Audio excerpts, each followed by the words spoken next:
জয় যিশু, জয় পিতা পরমেশ্বর। আজকে আমরা রাজাবলীর 2-4 অধ্যায় 1 থেকে 7 পদ পড়ব। বিধবার তৈল। একদা শিষ্য ভাববাদীগণের মধ্যে একজনের স্ত্রী ইলিশায়ের কাছে কাঁদিয়া কহিল, আপনার দাস আমার স্বামী মরিয়াছেন। আপনি জানেন, আপনার দাস সদাপ্রভুকে ভয় করিতেন। এখন মহাজন আমার 2টি সন্তানকে দাস করিবার জন্য লইয়া যাইতেছে।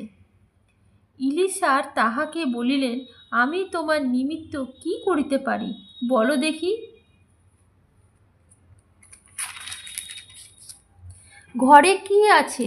সে কহিল, এক বাটি তৈল ব্যতিরেকে আপনার দাসীর আর কিছুই নাই। তখন তিনি কহিলেন, যাও, বাহির হইতে তোমার সমস্ত প্রতিবাসীর কাছে শূন্য পাত্র চাহিয়া আনো, অল্প আনিও না। পরে ভিতরে গিয়া তুমিও তোমার পুত্রেরা ঘরে থাকিয়া দ্বার রুদ্ধ করো এবং সেই সকল পাত্রে তৈল ঢালো।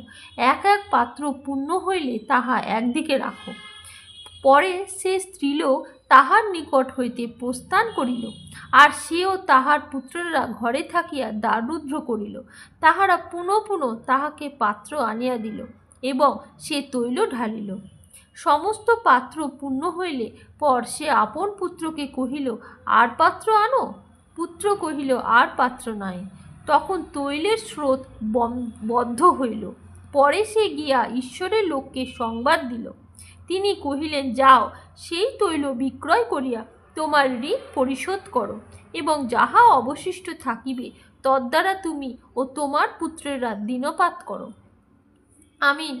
এই ভিডিওটি লাইক ও শেয়ার করুন, আর এই চ্যানেলে পরমেশ্বর আর বচন শোনার জন্য প্লিজ সাবস্ক্রাইব করুন। পরমেশ্বর আপনাদেরকে আশীষ দেবেন। আর কমেন্ট বক্সে আমেন লিখে রিসিভ করুন। জয় যিশু মসিহ। হালেলুয়া।